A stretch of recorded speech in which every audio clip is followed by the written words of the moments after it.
Hey everyone, this is Neha and I welcome you all to the official online platform of Law Prep Tutorial. So today we will discuss an important doctrine of Indian Constitution, that is doctrine of severability. अच्छा चलो इसको एक example से समझते हैं. समझ लो. Let's imagine कि एक बास्केट में बहुत सारे फ्रूट्स पड़े हुए हैं और उसमें से एक फ्रूट जो है वो सड़ गया है, वो खराब हो गया है. तो अब आप क्या करोगे? उस बास्केट के सारे फ्रूट्स को आप फेंक दोगे या फिर सिर्फ वो एक फ्रूट जो कि सड़ गया है उसे आप डिस्कार्ड कर दोगे. बस इसी एग्जाम्पल को याद रखते हुए हम ये डॉक्ट्रिन ऑफ सेवरेबिलिटी समझते हैं. ठीक है. So let's understand this that the doctrine of severability is also known as doctrine of separability, and it protects the fundamental right of citizens. And how it protects the fundamental right? Let's see. It embodies the idea that an invalid or unconstitutional provision should not taint an otherwise valid or constitutional, thus serving as a safeguard against judicial overreach and ensuring that the legal system continues to function effectively. अब क्या मतलब है इसका? इसका मतलब ये है कि कोई एक स्टैट्यूट जब बनता है और अगर उसमें कुछ एक छोटा सा पोर्शन जो इनवैलिड होता है, हमारे फंडामेंटल राइट को ब्रीच करता है या फिर हमारे कॉन्स्टिट्यूशन के अगेंस्ट जाता है, तो हम उस पूरे स्टैट्यूट को इनवैलिड नहीं डिक्लेयर करते हैं. हम सिर्फ उस छोटे से पोर्शन को, उस छोटे से पार्ट को हटा देते हैं और बाकी पूरा का पूरा स्टैट्यूट को हम वैलिड रखते हैं. राइट. तो जो बास्केट का हमने एग्जांपल लिया, उसमें हम क्या करेंगे? उसमें हम जो सड़ा हुआ फ्रूट है, जो रॉटन फ्रूट है, उसे हम हटा देंगे. बाकी सारे फ्रूट्स को हम इंटैक्ट रखेंगे. पर इसके कुछ रूल्स एंड रेगुलेशंस हैं, कुछ जजमेंट्स हैं जिससे हम समझते हैं कि कैसे ये डॉक्ट्रिन वर्क करता है. राइट. अब ये डॉक्ट्रिन आया कहाँ से? कहीं से तो इस डॉक्ट्रिन को वैलिडिटी मिली होगी, है ना. Let's see. So it is derived from Article 13 of Indian Constitution, right? ये Article 13 से आया है. And let's see that doctrine means if an offending provision can be separated from that which is constitutional, then only that part which is offending is to be declared void and not the entire statute. मतलब वही कि अगर वो जो offending part है वो पूरे statute से अलग हो सकता है और स्टैट्यूट उस पार्ट के बिना अच्छे से वर्क कर सकता है, लेजिस्लेचर का जो इंटेंट था उस स्टैट्यूट को बनाने में वो इंटैक्ट रहता है, तो फिर हम सिर्फ उस अनकॉन्स्टिट्यूशनल पार्ट को, इनवैलिड पार्ट को वॉइड डिक्लेयर करेंगे और बाकी पूरा statute as it is work करेगा. Now let's understand article 13 first कि आर्टिकल 13 के किस पार्ट से ये डॉक्ट्रिन आया है. So all laws in force in territory of India immediately, oh I'm so sorry, just wait for a second, immediately before the commencement of this constitution, in so far as they are inconsistent with provisions of this part, shall to the extent of such inconsistency be void. अब ये जो doctrine of separability है, ये किस word से आया है, किस line से आया है? ये इससे आया है. To the extent of such inconsistency, कि कोई भी law जो already constitution आने से पहले force में थे, वो to the extent जितना उसका law का part invalid है, inconsistent है हमारे constitution से, बस उतना ही part void हो जाएगा और पूरा का पूरा statute intact रह सकता है. Right? The state shall not make any law which takes away or abridges the rights conferred by this part. State ऐसा कोई law नहीं बनाएगा जो हमारे फंडामेंटल राइट्स को ब्रीच करते हुए, उसको एब्रिज करते हुए, and any law made in contravention of this clause, और अगर कोई भी ऐसा लॉ बनता है जो हमारे पार्ट 3 को, कॉन्स्टिट्यूशन को, फंडामेंटल राइट्स को ब्रीच करता है, shall to the extent of such contravention be void. मतलब जितना पार्ट उसको ब्रीच करता है उतना वो void हो जाएगा. राइट. तो ये to the extent जो है of such inconsistency, यहाँ से doctrine of severability आया है. In this article, unless the context otherwise require, law includes any ordinance, order, bylaw, rule, regulation, notification, custom or usage having in the territory of India the force of law. Right? तो चाहे वो ordinance है, order है, bylaw है, rule है, regulation है, notification है, कुछ भी है, वो law है और अगर उसमें कोई ऐसा part है जो inconsistent है, वो void हो जाएगा.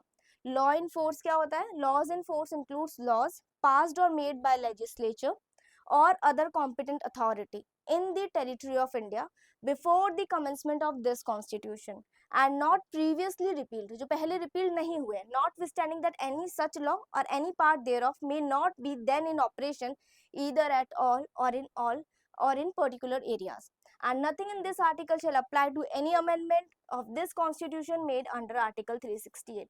So अगर सेवरेबिलिटी की बात करें तो ये दो जो क्लॉज 1 एंड 2 है उससे सेवरेबिलिटी आया है, राइट। नाउ अब इम्पोर्टेंट केस लॉ क्या है, तो सेवरेबिलिटी आया किस केस से है, सेवरेबिलिटी का रूट्स है in England, in the case of Nordenfeldt versus Maxim Nordenfeldt Guns and Ammunition Company Limited, इस केस से सेवरेबिलिटी आया है जो कि एक ब्रिटेन का केस था। अभी हम हमारे यहाँ के केस देख लेते हैं। तो एक केस था आरएमडीसी वर्सेस यूनियन ऑफ इंडिया जो 1957 में आया था। इस केस में कुछ रूल्स एंड रेगुलेशंस लिखे गए थे, कोर्ट ने कुछ रूल्स एंड रेगुलेशंस बताए थे, कुछ प्रिंसिपल्स बताए थे डॉक्ट्रिन ऑफ सेवरेबिलिटी को लेके। Let's see, the intention of determination is of paramount importance while deciding whether doctrine of severability should be applied to a particular legislation or not। मतलब जो legislature का इंटेंट है वो सबसे ज्यादा इंपॉर्टेंस होल्ड करता है ये डॉक्ट्रिन लगाने में। हमें ये देखना होता है कि लेजिस्लेचर ने किस इंटेंट से ये स्टैट्यूट बनाया है, और अगर हम उस इनवैलिड पार्ट को हटा देते हैं तो भी क्या वो वैलिड पोर्शन जो है स्टैट्यूट का वो इंटेक्ट रख सकते हैं, और वो जो इंटेंट ऑफ लेजिस्लेचर है वो एज इट इज रह सकता है या नहीं। Let's see, in determining the intention of legislature, the court should refer to the history of act। अब हम intention of legislature कैसे determine करेंगे, हम history of act देखेंगे, internal external aids to interpretation जो है statute का वो देखेंगे, मिसचीफ क्या वो एड्रेस करना चाह रहे थे, किस मिसचीफ के लिए किस मिसचीफ के कारण उन्होंने ये बनाया था एक्ट, राइट, जो कि हम किस मिसचीफ को ठीक करने के लिए ये लॉ बनाया था, ये सारी चीजें हम देखेंगे इंटेंशन ऑफ लेजिस्लेचर जानने के लिए। तो सबसे पहले हमें इंटेंशन ऑफ लेजिस्लेचर देखना, उसको कैसे देखोगे, हिस्ट्री देखोगे, मिसचीफ देखोगे एक्सटर्नल इंटरनल एड क्या है इंटरप्रिटेशन के, राइट। दूसरा रूल क्या दिया उन्होंने, court should consider the question as to whether the legislature would have enacted the valid portion if it knew that the invalid portion was ultra vires. दूसरा कि अगर लेजिस्लेचर को ये पता होता कि ये स्टैट्यूट का इतना पोर्शन इनवैलिड है, अल्ट्रा वायरस है, तब भी क्या लेजिस्लेचर ये एक्ट इनेक्ट करता, हमें ये भी देखना है। और अगर इन दोनों क्वेश्चन का आंसर यस में आता है तब हम डॉक्ट्रिन ऑफ सेवरेबिलिटी लगा सकते हैं, right. So if the court finds that the answer to the aforementioned question to be positive, right, then the court can apply the doctrine of severability. Now, this doctrine can be applied only in those cases where valid and invalid part can be severed। तो अगर कोई ऐसा statute है जहाँ पे इतना ज़्यादा intact है पूरा का पूरा स्टैट्यूट कि हम किसी भी एक पार्ट को हटा दे तो वो स्टैट्यूट का जो इंटेंशन था लेजिस्लेचर का वो ही खत्म हो जाएगा, उस स्टैट्यूट का मीनिंग ही बदल जाएगा। तो ऐसे केसेस में हम ये डॉक्ट्रिन नहीं लगा सकते, हम ये वहीं लगा सकते हैं जहाँ पे वैलिड और इनवैलिड पार्ट अलग अलग हो सकता है, राइट, वो सेपरेबल है। This doctrine cannot be applied where the valid and objectionable portions are inextricably linked in such a manner that they cannot be severed, right? In such cases, the entire statute will have to be struck down on the ground of being ultra virus or unconstitutional, right? तो जैसे हमने वो fruits का example लिया, उस example में fruit separable थे, right, तो हम सेपरेबल थे तो हमने डॉक्ट्रिन ऑफ सेवरेबिलिटी लगा के हम उन फ्रूट्स को अलग कर सकते थे ना। पर अगर ऐसी कोई चीज है जिसे हम अलग नहीं कर सकते हैं तो फिर वहां पे डॉक्ट्रिन ऑफ सेवरेबिलिटी नहीं लगेगा। Similarly, the entire statute will have to be struck down if the effect of severance is such that the valid residue part becomes substantially different from what legislature intended to be। So ये हमने discuss किया है कि अगर हम invalid part को हटा देंगे तो इंटेंशन ऑफ लेजिस्लेचर जो है वो ही बदल जाएगा, उस एक्ट का मतलब ही बदल जाएगा, तो वहां पे ये डॉक्ट्रिन नहीं लग सकता, right.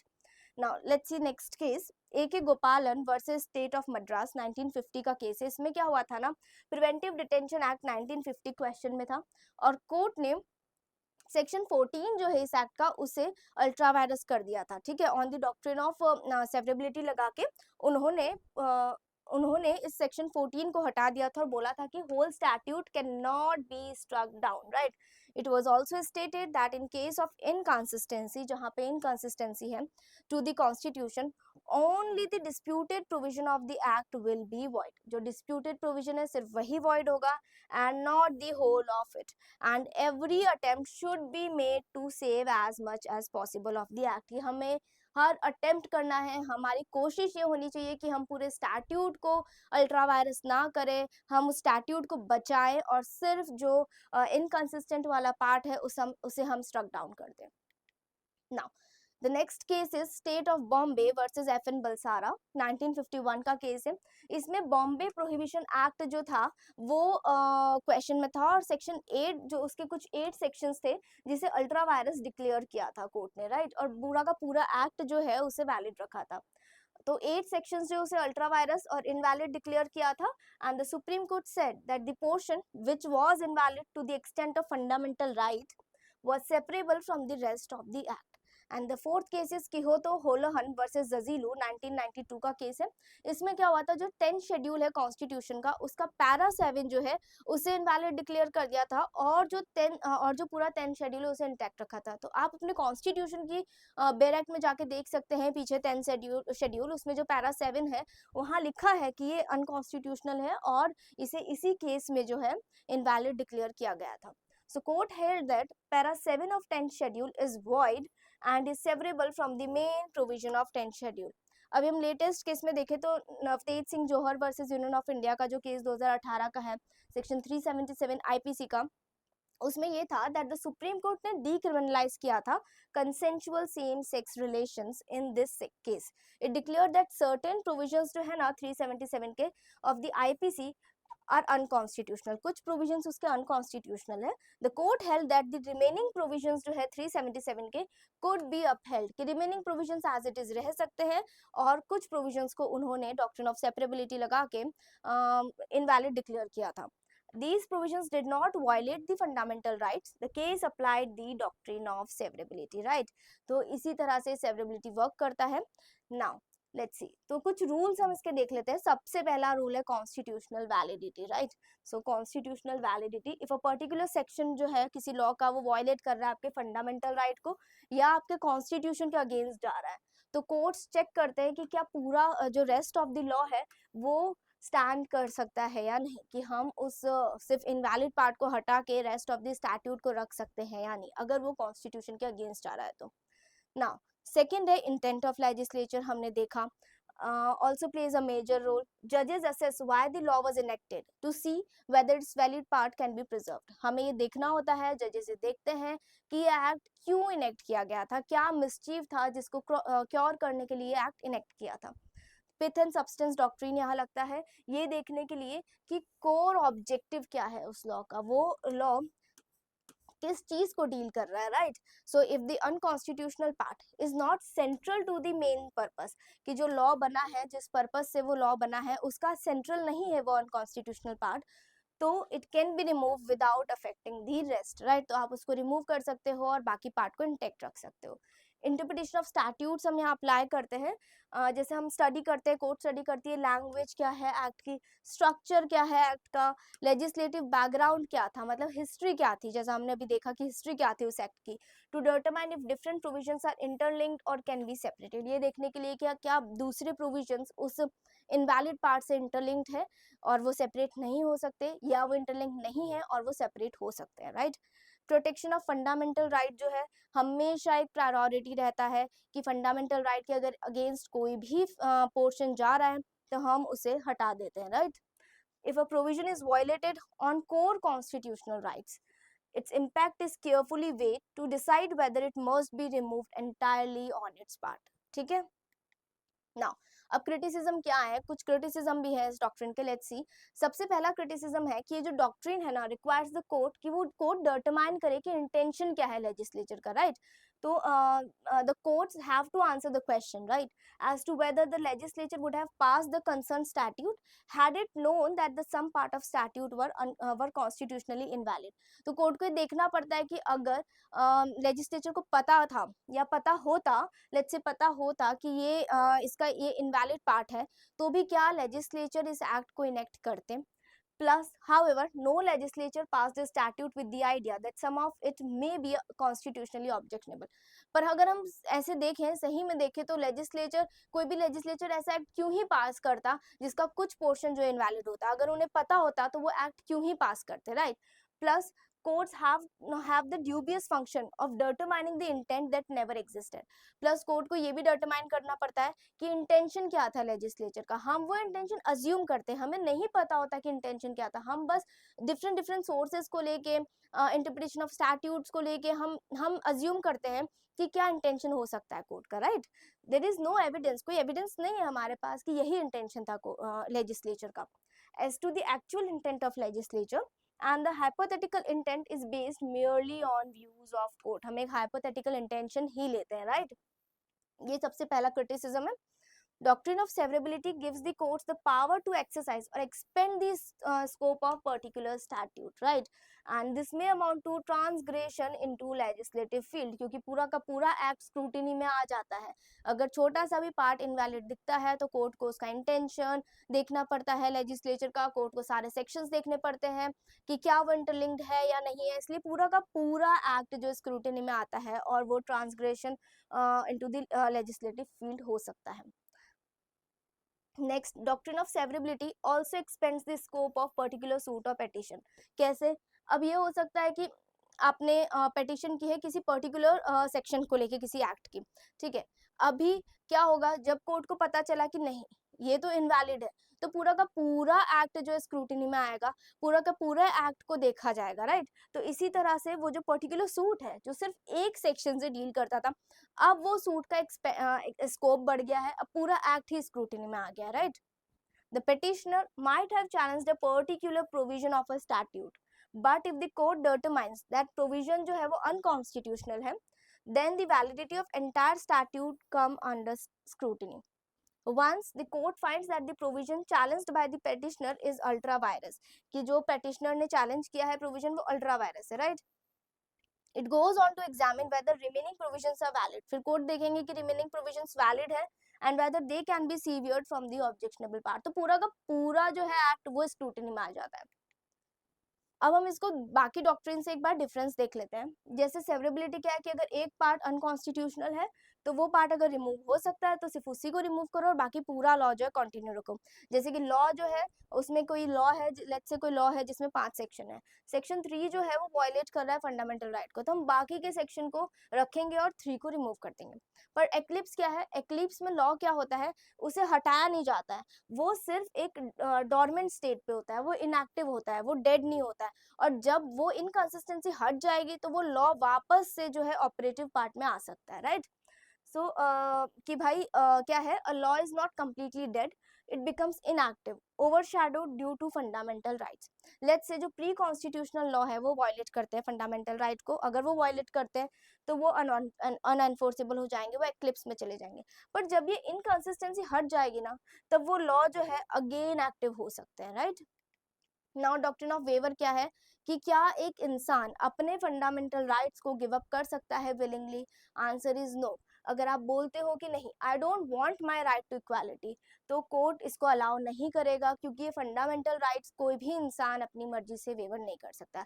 So yes, the conclusion part is that the doctrine of severability is essential principle of constitutional interpretation that enables court to strike down only the unconstitutional portions of statute while preserving the valid remainder. ये rooted है under article 13 of Indian constitution and developed हुआ है through judicial interpretation. Doctrine ensure करता है that the constitutional supremacy जो है वो maintain रहे, कॉन्स्टिट्यूशन के अगेंस्ट कुछ नहीं जाना चाहिए, right? without unnecessarily disrupting the legislative intent, right? तो ये constitutional supremacy और legislative intent के बीच में एक balance बनाता है. It continues to serve as the key safeguard in protecting the fundamental rights while preserving the integrity of statutory law in India, right? So this was whole about doctrine of severability, and yes, thank you so much.